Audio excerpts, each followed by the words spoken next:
Salut les bleudeuses et les bleudeurs, c'est Marcel.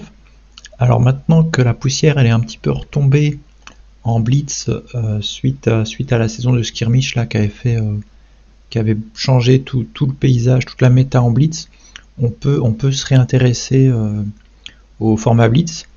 Et puis d'ailleurs je vais vous présenter mon nouveau deck que je vais jouer dans les événements blitz auxquels je vais participer dans les semaines qui viennent, dans les mois qui viennent.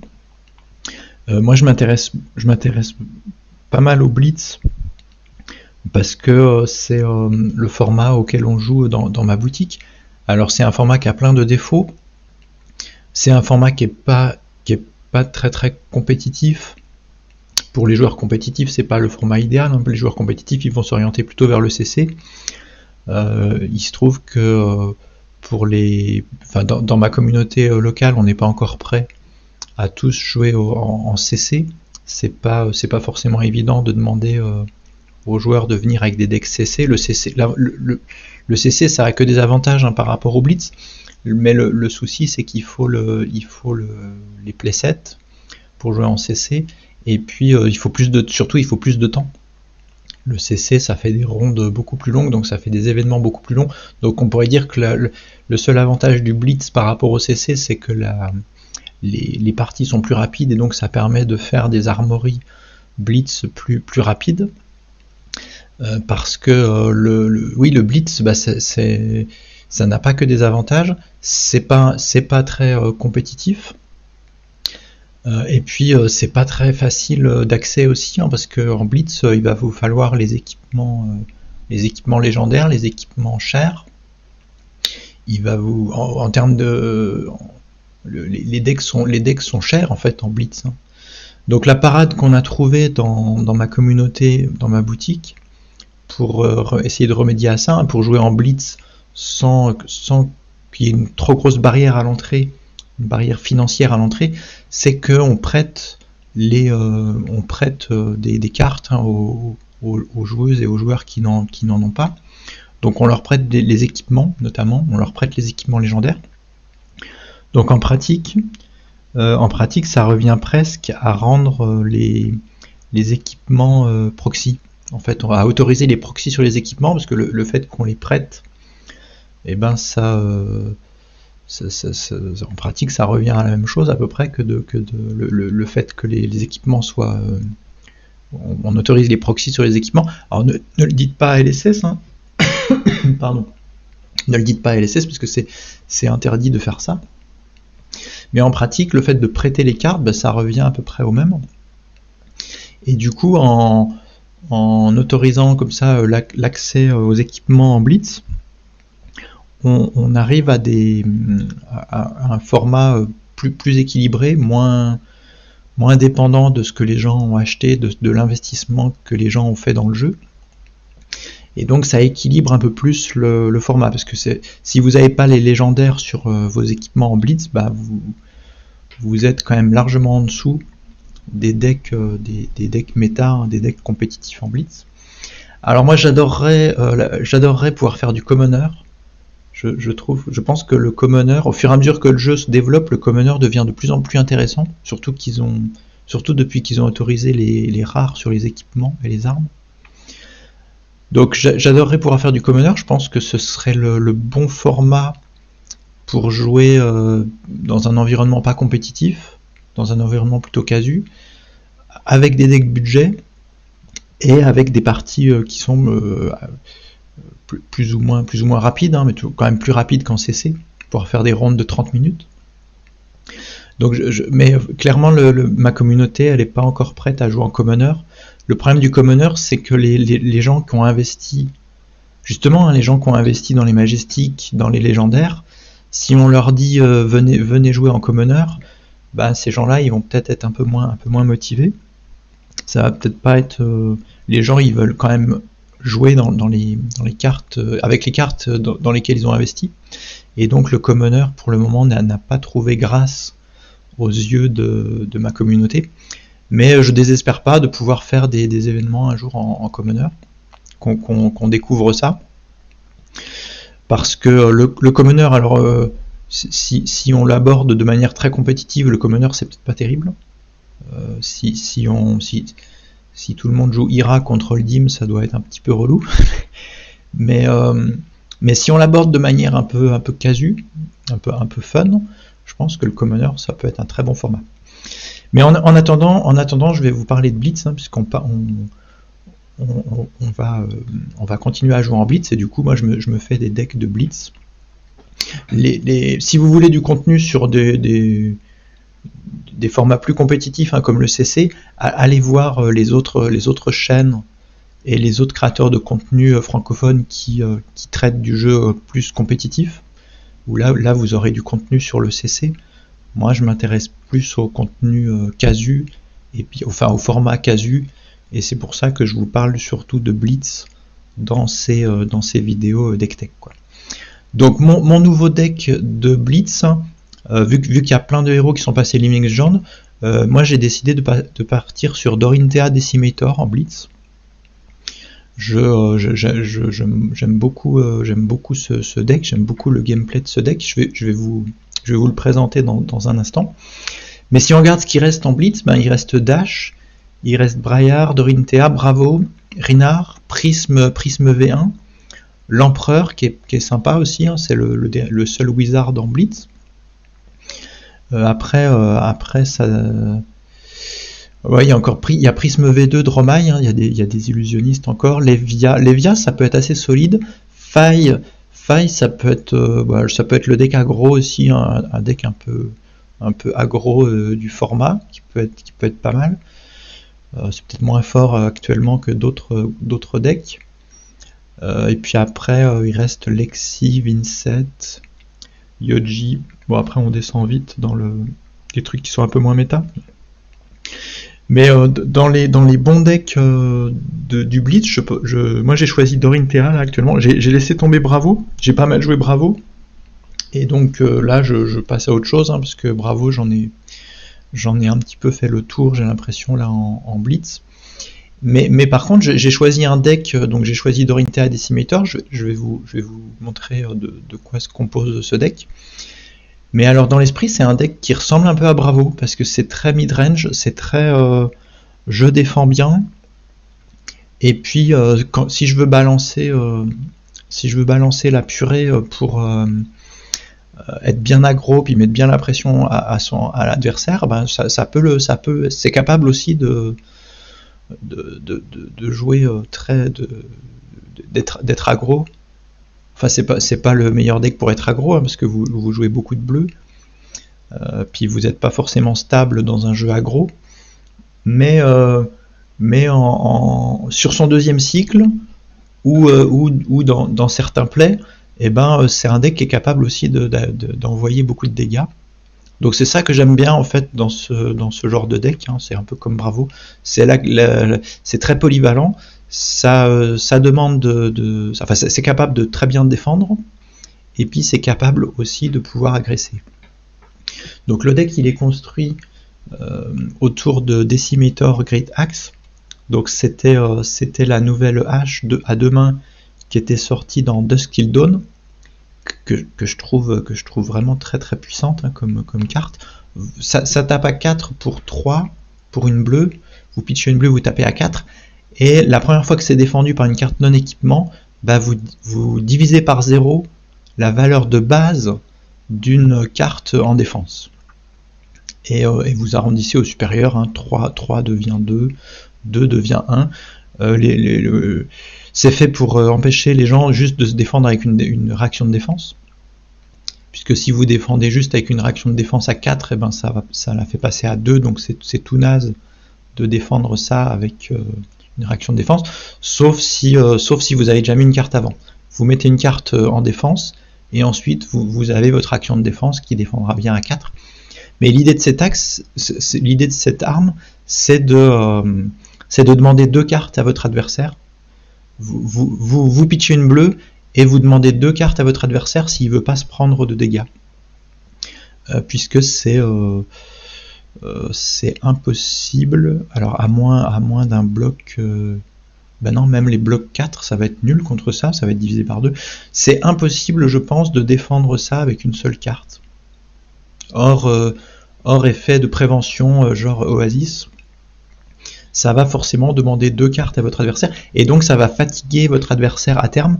Decimator, c'est un deck qui massacre les decks contrôle, parce que ça les fatigue. Si vous voulez jouer contrôle face à Decimator, vous êtes dans un très très mauvais spot, parce que vous allez... Dorinthea, elle a juste pitché une bleue, et vous avez perdu au moins 2 cartes en face. Donc à terme, vous fatiguez face à Decimator. Donc c'est déjà de pouvoir checker tous les decks contrôle, c'est très sympa.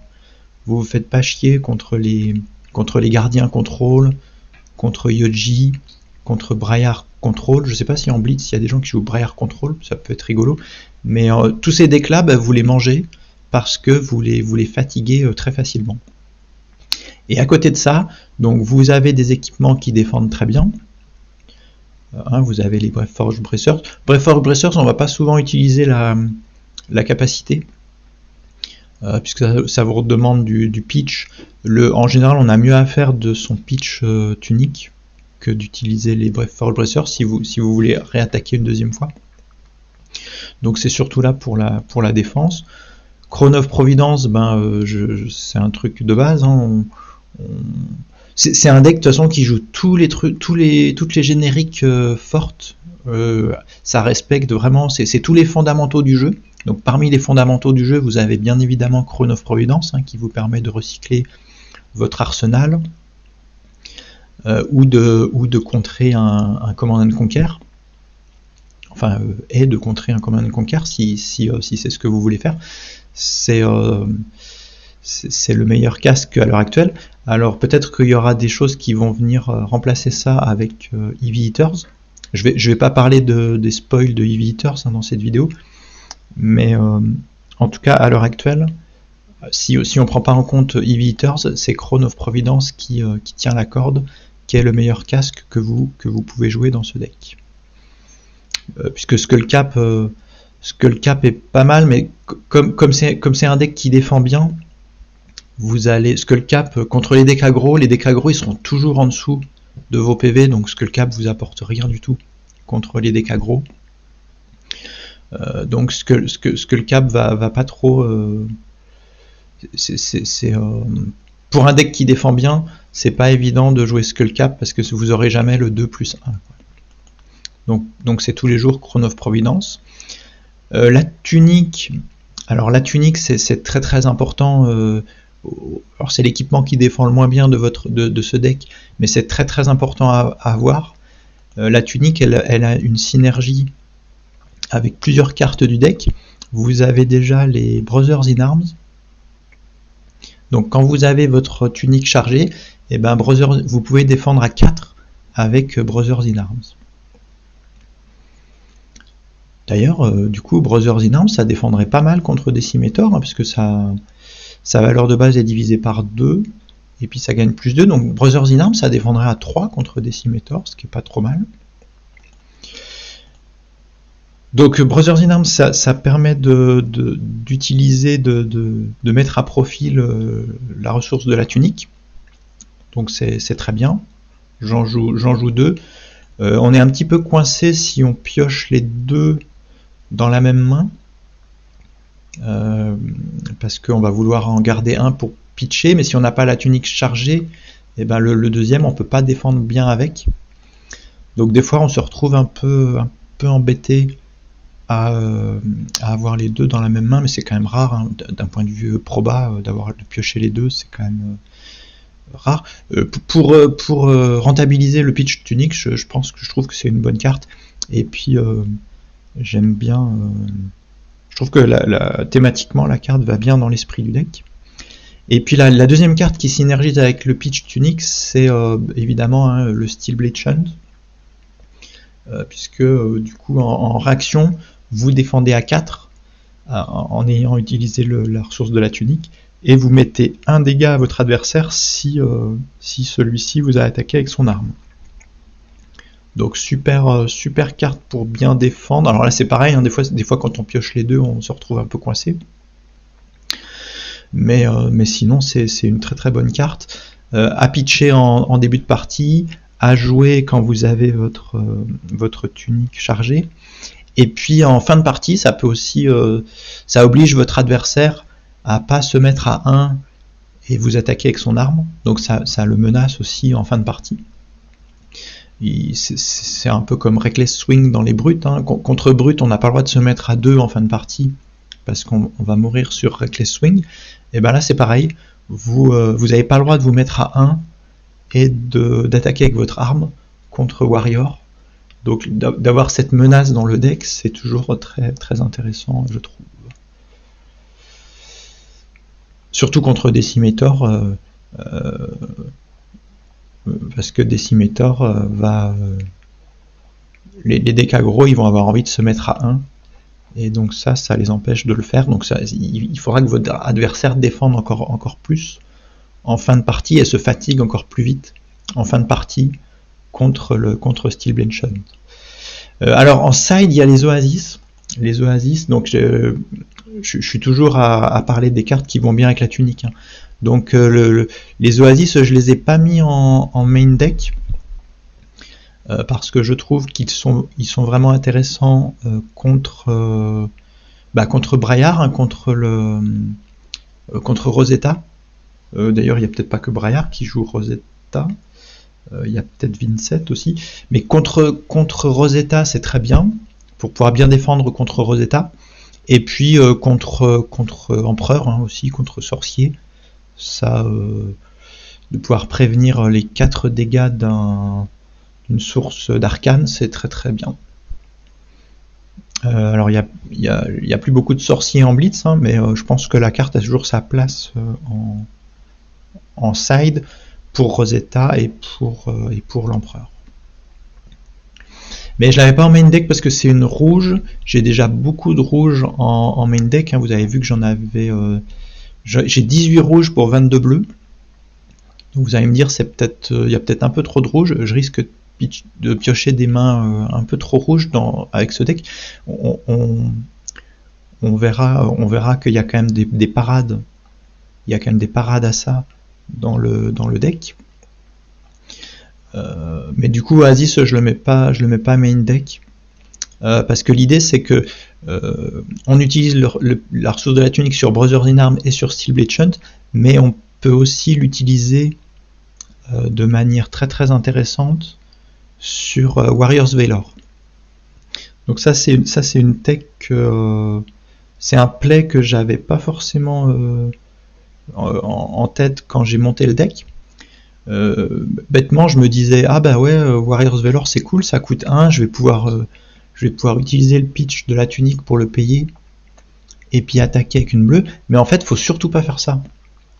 En fait ce qui est intéressant dans ce deck c'est de menacer la deuxième attaque de Decimator, et donc pour ça si vous avez votre tunique chargée Warriors Valor, alors la rouge ou la bleue, hein, et puis 2 bleus, et ben vous faites Warriors Valor en pitchant une bleue, Decimator en pitchant une autre bleue, donc il vous reste 2 flottants, et votre Decimator il menace d'attaquer une deuxième fois en craquant le pitch tunique.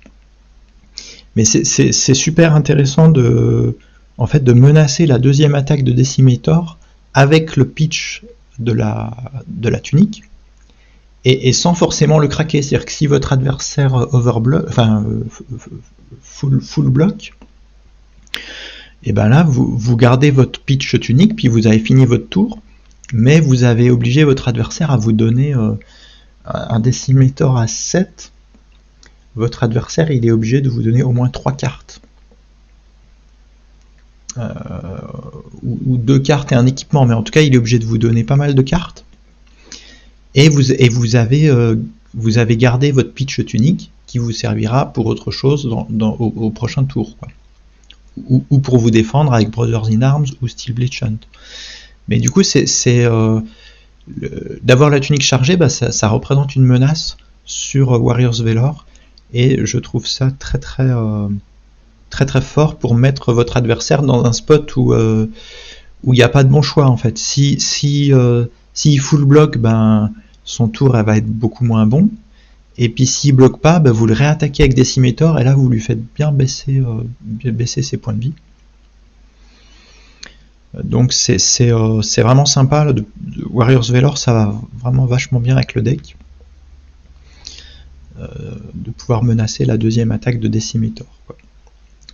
Et donc je disais tout de suite, je disais qu'il y avait que 18, enfin il y avait 18 rouges pour 22 bleus, donc ça paraît peut-être un peu faible en bleu, parce que c'est un deck qui ça coûte cher, hein, vous allez voir, hein, il y a souvent des cartes qui coûtent 3, comme les Failing Swing ou les Overpower. Et donc si on se tape une main trop rouge, on a quand même des parades. Alors c'est des trucs classiques, hein, c'est vraiment je vous disais, c'est les fondamentaux de Flesh and Blood. On a E-Strike pour faire un bon tour avec une main toute rouge, puisque on a juste à faire E-Strike à 7. Donc ça c'est la base. Et puis évidemment on a Sing Below pour filtrer notre main si on se tape une main toute rouge. D'ailleurs Crown of Providence, hein, va très bien aussi dans ce rôle-là, de pouvoir, si on se tape une main toute rouge, et ben on se filtre une carte avec Crown of Providence et on sauve son tour. Si on regarde les probas, avec 18 rouges, on a 3% de chance de se taper une main rouge. Donc c'est pas beaucoup. Et puis alors donc en fait le deck joue 22 bleus, mais on peut considérer du coup que E-Strike et Sing Below, c'est un petit peu comme si c'était des bleus, hein. C'est un peu comme si c'était les copies 23, 24, 25, 26 des bleus, puisque ça fait le Sing Below vous permet de choper une bleue si vous en avez pas. Enfin, vous donne une chance de choper une bleue si vous n'en avez pas. Avec Fate Forcing, vous pouvez aussi voir, si vous enchaînez Fate Forcing et Sing Below, ça vous assure, ça vous permet d'avoir plus de chances de toucher votre bleu. Et puis E-Strike permet de faire des bons tours, même si on a 4 rouges en main. On défend avec 2 cartes, et à notre tour on fait E-Strike pour 7. Avec 2 cartes. L'autre intérêt de E-Strike, c'est de pouvoir jouer wide, c'est-à-dire si votre adversaire s'installe, souvent la bonne technique, hein, face à ce type de deck, des decks qui défendent très bien, c'est de s'installer. Votre adversaire il va être obligé de s'installer pour essayer de passer au-dessus de votre défense. Et du coup, quand votre adversaire vous laisse toute votre main, s'il vous attaque pas, hein, s'il s'installe, et ben E-Strike est super intéressant, parce que ça va vous faire toute main où il y a E-Strike dedans, ça va vous faire une bonne main pour jouer avec 4 cartes, avec 3 ou 4 cartes. Là vous allez choisir Go Again, quoi. Vous allez faire E-Strike à 5 Go Again avec 2 cartes, et derrière vous allez pouvoir mettre un coup de hache. Donc l'intérêt de E-Strike, c'est aussi de pouvoir, c'est la force d'E-Strike, hein, c'est sa polyvalence, pouvoir soit faire des bons tours à 2 cartes, et avec des cartes toutes rouges, soit faire 5 Go Again, et faire un tour white, c'est-à-dire utiliser plus de cartes de votre main si votre adversaire vous a laissé votre main, quoi. Dans les autres génériques vraiment classiques du jeu, les fondamentaux du jeu, il y a Command & Conquer. Alors Command & Conquer ne synergise pas du tout avec ce deck, hein. Il n'y a pas de pummel, vous n'avez pas de pummel pour essayer de faire Command & Conquer pummel. Il n'y a pas de truc pour booster Command & Conquer comme dans d'autres decks. Le seul intérêt de Command & Conquer, c'est d'avoir une attaque que votre adversaire est obligé de défendre. Parce que s'il ne défend pas, ça lui pète son arsenal. Donc c'est une manière de... Command & Conquer, c'est la carte qui offre de la disruption à tous les decks, puisque c'est une générique, et ça a un effet de disruption, c'est-à-dire si votre adversaire est obligé de le défendre, sinon vous lui pétez son arsenal et vous créez de la value, vous l'empêchez vous réduisez son potentiel en lui piquant une carte. Et du coup, contre les decks qui s'installent, eh ben, c'est très intéressant de pouvoir balancer un Command & Conquer pour empêcher votre adversaire de dérouler son plan de jeu avec l'arsenal qu'il avait setup. Et puis alors si on veut aller un peu dans les détails, le fait que votre adversaire puisse pas jouer de réaction de défense face à un Command & Conquer, c'est très très intéressant parce que je vous avais dit tout à l'heure que les réactions de défense n'étaient pas terribles contre Decimator. Donc les réactions de défense contre ce deck, ça va un peu lui coller à la main à votre adversaire parce que il peut pas les jouer contre Command & Conquer, et contre Decimator, c'est pas très très intéressant de défendre seulement avec des réactions de défense. Donc ça oui, tout à l'heure, enfin je disais qu'il n'y avait pas de synergie. En fait, il y a une petite synergie quand même. Le fait d'empêcher votre adversaire de défendre avec des réactions de défense, bah, c'est quand même pas mal dans ce deck. Ça réduit vachement la puissance des réactions de défense, hein, comme Fate Forcing et Sing Below rouge. Ce deck, hein, ça les rend beaucoup moins intéressantes. Alors il y a juste si vous attaquez avec E-Strike, où là votre adversaire il peut s'en donner à cœur joie, il peut défendre tranquillement avec ses réactions de défense. Mais à part ça, ce sera pas terrible pour lui de les utiliser. Alors ensuite, je vous disais, il y a des cartes qui coûtent 3 pour jouer qui jouent sur vos attaques d'armes. L'intérêt c'est de quand vous avez pas mal de bleus, vous pouvez balancer un gros coup de hache avec Felling Swing. Donc vous avez Felling Swing et 2 bleus, ça vous fait, donc avec la rouge, ça vous fait un coup de Decimator à 10. Ce qui est pas mal du tout, hein. 3 cartes de votre main, mais une seule carte jouée pour taper à 10, c'est vraiment bien. Et puis même la bleue, hein, c'est pas si mal, hein. Vous tapez à 8 pour 3 cartes, vous êtes juste en dessous de la courbe du jeu. Et donc ça, c'est un peu comme quand je parlais de E-Strike tout à l'heure. Ça vous permet de faire des bons tours si votre adversaire vous laisse des cartes en main. Là avec 3 cartes, vous faites un bon tour. Et vous faites pas juste un coup de hache à 4 alors qu'il vous reste toute votre main, quoi. Donc Felling Swing, très bonne carte pour faire des bons tours quand il vous reste au moins 3 cartes. Ensuite, dans la même idée, il y a les Overpower. Alors les Overpower, c'est un petit peu différent parce que c'est une réaction d'attaque. Donc la bleue, c'est un staple des decks warriors, parce que la bleue, vous la pitchez en début de partie, et puis en fin de partie, quand votre adversaire est obligé de défendre, bah là, puis que vous avez beaucoup de bleu dans votre deck, vous avez votre plus 4 en réaction, hein, parce que vous avez votre effet reprise assuré en fin de partie quand votre adversaire, quand vous menacez létal à chaque attaque. Donc en bleu, c'est vraiment une carte, c'est vraiment un staple des decks guerriers.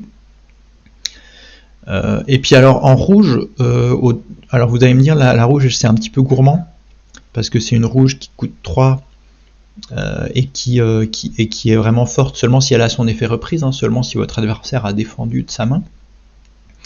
Et donc la rouge au début j'en jouais qu'une, justement je trouvais que c'était un peu gourmand, j'en jouais qu'une pour vraiment la pitch taquer pour la fin de partie, ou au contraire l'avoir en tour 0, c'est pas mal, hein. Tour 0, vous faites un coup de Decimator, votre adversaire en général il va défendre, et ben vous pouvez le surprendre avec un Overpower pour le mettre plus 6, donc pour le mettre des points au tour 0, c'est pas mal du tout.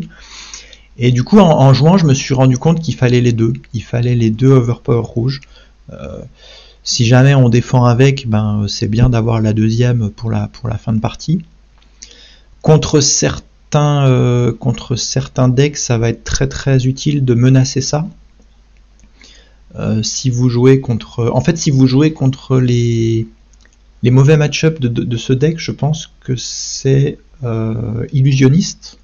Alors c'est peut-être Braillard, parce que Braillard c'est peut-être le meilleur deck actuel en Blitz, hein. Donc c'est Braillard, ça sert peut-être à rien de se comparer à Braillard, c'est peut-être un peu trop fort actuellement en blitz, Braillard mon héroïque. Mais par contre, contre les illusionnistes, il va falloir que vous soyez agressif. Et donc ce genre de cartes, comme les E-Strike, comme les Failing Swing, comme les Sharpen Steel qu'on va voir tout de suite, ce genre de cartes vous permet d'être, ou même les Warriors Velour, dont je parlais tout à l'heure, qui marche bien avec le pitch de la tunique. Le Overpower, ça vous permet d'être agressif contre les decks.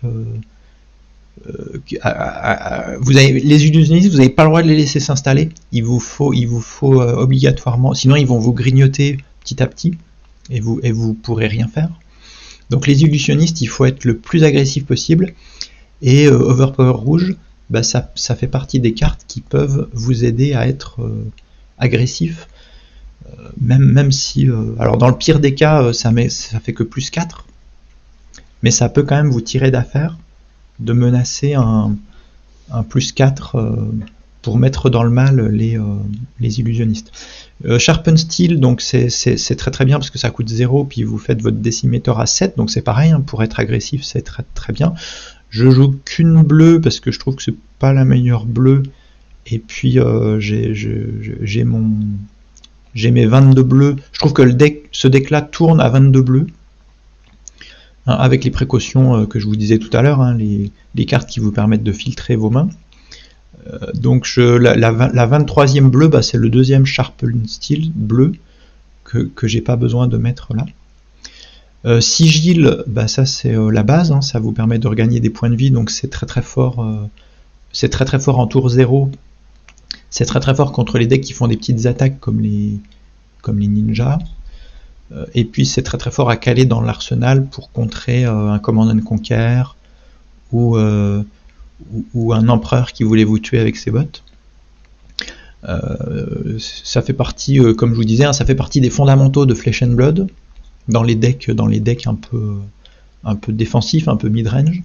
Et donc c'est une super carte. Ce deck-là joue en jouant les Command & Conquer, les E-Strike, les Fate Forcing, les Sing Below rouge et les Sigils, et puis même le Heart of Fyendal, on pourrait le mettre aussi dans cette catégorie de cartes un peu basiques. En jouant ces cartes-là, le deck joue tous les fondamentaux génériques du jeu. Donc c'est super sympa si vous voulez bien travailler ces fondamentaux, bien acquérir ce style, ce gameplay mid-range où on joue toutes les meilleures cartes génériques du jeu. En fait, ce deck respecte vachement ça, et rien que pour ça, je trouve ça sympa. De voir toutes les possibilités que nous offrent ces cartes, les premières cartes génériques du jeu, c'est à jouer, c'est sympa. Et c'est les cartes, je pense, qui resteront dans les decks pour toujours. Donc c'est bien d'acquérir ces fondamentaux avec ce genre de deck, quoi. Ensuite, je continue les bleus. Les Glint, c'est l'évidence même, c'est un staple des decks Warrior. C'est une bleue qui défend à 3. Ça vous donne votre Go Again. Donc il y en a pas 36 des Go Again sur Decimator pour pouvoir réattaquer avec.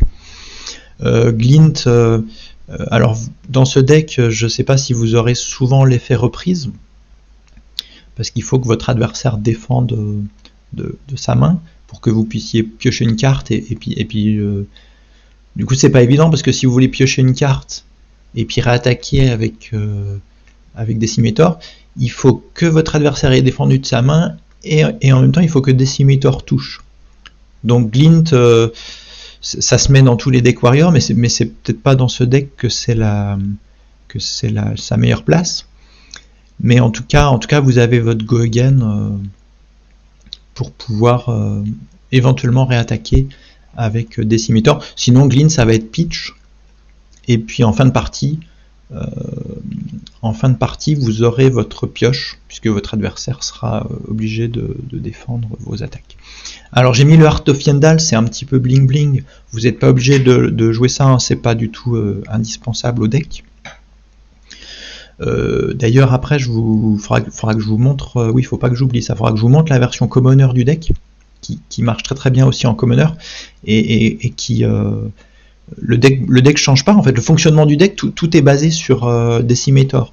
Donc vous pouvez très bien ne pas... vous n'avez pas besoin d'avoir toutes les grosses majestiques et le Heart of Fyendal pour faire tourner le deck, hein, c'est juste des petits bonus. J'aime bien Heart of Fyendal parce que déjà on peut se permettre de le mettre parce qu'il y a très peu de cartes qui défendent mal dans le deck. C'est la seule carte, on pourrait dire que c'est la seule carte qui défend mal du deck. Sinon tout le reste ça défend bien. Donc on peut se permettre d'avoir une carte qui défend pas dans notre deck, hein, qu'on va garder pour pitcher, pour mettre un coup de hache. Et puis le petit effet qui se coule, le petit effet bonus, de regagner parfois de manière situationnelle, puisque je vous disais, hein, c'est un deck qui défend bien, donc souvent on est au-dessus des points de vie de son adversaire.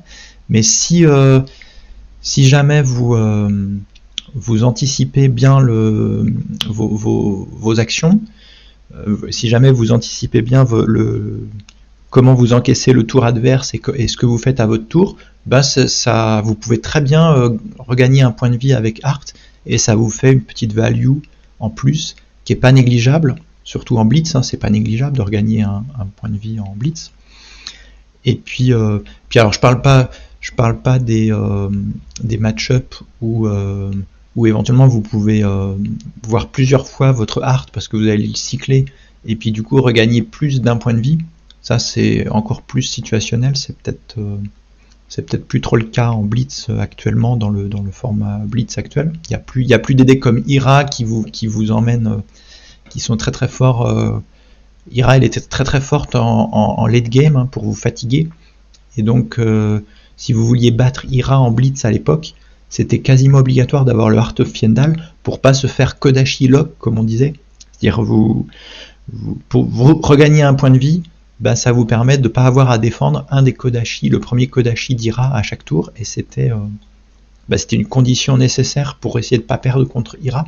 Aujourd'hui on n'en est plus là, Ira n'est plus là, mais le Heart il est quand même toujours aussi sympathique, et donc si vous l'avez, mettez-le, c'est comme je disais, hein, c'est bling bling, mais ça fait plaisir de pouvoir jouer cette carte. Après il faut aussi vouloir la jouer, hein, parce qu'une carte à ce prix-là dans un deck, tout le monde ne veut pas forcément la jouer. Donc mettez le deuxième Sharpen Steel bleu si ça vous embête de jouer ça, ou si vous l'avez pas. Mais c'est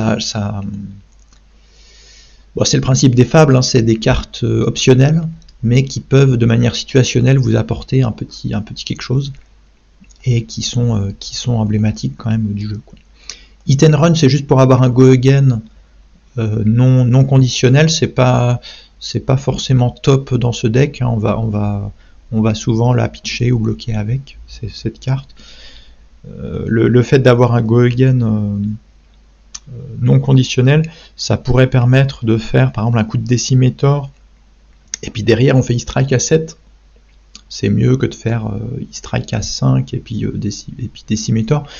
Mais tout ça c'est très situationnel. Le problème du go again non conditionnel, c'est que dans Dorinthea, de toute façon il est conditionnel votre go again, puisque si vous voulez réattaquer avec Decimator, il faut toucher. Donc faire hit and run et puis coup de Decimator à 4, souvent ça va pas être efficace du tout, parce que votre adversaire a juste à full block, et puis vous pouvez pas réattaquer. Donc pas la meilleure carte pour ce deck, mais ça fait une source de go again qui peut être quand même intéressante de manière très situationnelle. Iron Song Response bleu, très bonne carte. Vous la pitchez en début de partie, ou vous défendez avec, hein, c'est pas très grave de défendre avec. Et en fin de partie, vous avez votre +1 en reprise qui peut mettre fin à la partie. Donc très bonne staple aussi des deck warriors, ça, un peu comme le Steel Blade Shunt bleu ou l'Overpower bleu. Dans les deck warriors, vous verrez souvent Iron Song Response bleu. Je vois pas l'intérêt de mettre le rouge là, parce que le rouge il est trop dépendant de reprise pour être efficace, surtout dans ce deck là, hein. Votre adversaire souvent il n'a pas d'intérêt à défendre Decimator, surtout en début de partie, et donc l'Iron Song Response rouge il vous collerait à la main, vous pourriez rien en faire, à part l'arsenal, et dans votre arsenal, il resterait peut-être longtemps mort. Donc le bleu est top ici, mais le rouge vous le gardez pour les decks Dawnblade, hein, les decks qui forcent avec des effets de hit, qui forcent votre adversaire à défendre, sinon c'est pas très très intéressant, même en blitz. Et alors ensuite il y a des bleus génériques. Alors là on a un peu le choix, hein. Moi j'ai mis This Runs on Me et puis Last Ditch Effort, parce que je les ai, parce qu'elles sont bien, elles défendent à 3. This Runs on Me, c'est un bon tour 0. Vous faites ça tour 0, ça réduit les attaques adverses au prochain tour, donc c'est très très bien. C'est pas très grave que votre adversaire pioche tour 0, parce que de toute façon derrière vous allez l'attaquer, et donc s'il veut pas se prendre de dégâts, il sera obligé de défendre, et donc il n'aura pas ses 5 cartes. S'il veut garder ses 5 cartes, il faut qu'il encaisse votre tour après ça. Et donc en général, personne va faire ça, hein. Tout le monde va défendre, et tout le monde va se retrouver avec un tour 1 à 4 cartes comme d'habitude. Donc mais par contre c'est juste un tour 0, hein. Le jouez pas à un autre moment, parce qu'à un autre moment, faire piocher votre adversaire, ce sera pas forcément un bon plan. Donc en fait cette carte, c'est le tour 0 du deck. Ça vous apporte un petit avantage tour 0 qui est pas négligeable, et puis sinon c'est une bleue qui défend à 3. Donc j'aime bien. Et puis c'est très fort contre les decks wide. Et puis Last Ditch Effort, je sais pas du tout si elle est indispensable en fait cette carte, parce que cette carte au départ c'est pour faire un late game de folie, hein, où en late game vous allez faire des Last Ditch Effort. Quand vous avez plus de cartes dans votre deck, vous faites des Last Ditch Effort à 8 go again. Donc l'idée, hein, c'est de pouvoir faire, dans l'idéal, hein, ce serait de pouvoir faire Last Ditch Effort 8 go again, donc ça vous coûte 2 cartes. Encore le Last Ditch Effort 8 go again, et puis une bleue pour faire Decimator, pour faire un dernier tour de folie. Je sais même pas si avec ce deck on va jusque là, parce que comme je vous disais, ce deck est très fort pour fatiguer l'adversaire, et donc pour vous serez jamais au bout de votre deck en fait. Votre adversaire arrivera au bout de son deck bien avant vous. Donc je l'ai quand même mis, peut-être qu'en miroir, ça peut faire la différence, mais bon, en miroir ça va faire des parties super longues. Donc vous serez sûrement à la time, hein, si vous faites du miroir de Decimator. Mais du coup je l'ai quand même mis dans l'esprit un peu fatigue du deck. Mais pour arriver au bout de son deck, va falloir déjà en faire, hein, des tours avec ce deck. Et alors en side, on a un peu de latitude, on a différentes possibilités, parce que à part les oasis, on peut mettre un peu ce qu'on veut en fonction de votre méta. Moi par exemple dans ma méta, j'ai pas d'empereur, donc je sais que c'est pour ça que j'ai mis les nulles runes en maybe. J'ai pas d'empereur, donc je mets qu'un seul nulle rune à la tête contre les Runeblade. Et du coup ça me laisse plus de place dans mon side, ça me laisse 4 autres places dans mon side. Donc là j'ai mis des poppers en fait dans mon side, pour essayer de bien figurer contre les illusionnistes, qui est sûrement le seul mauvais match-up du deck après Braillard.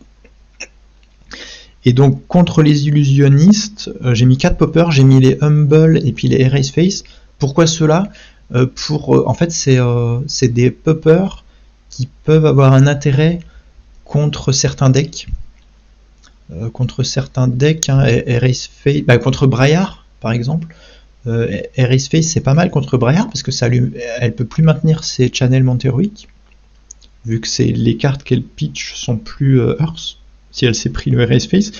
Donc c'est de la disrupt en fait contre Braillard, quoi, ces decks là.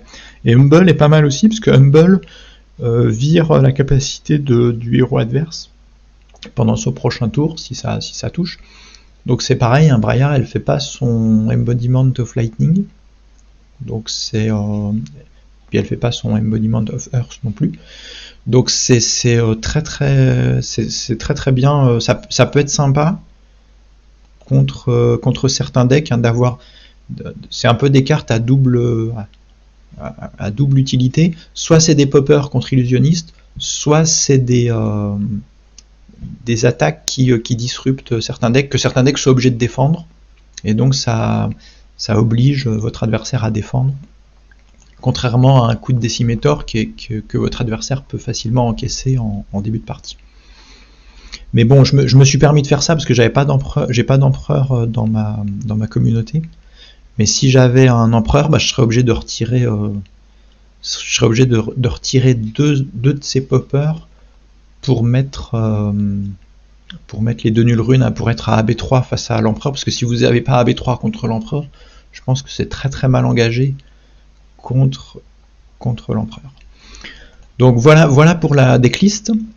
Dites-moi ce que vous en pensez dans les commentaires de la vidéo, hein, comme toujours. Je vous remercie de l'avoir regardé et je vous dis à la prochaine. Ciao les Blooders!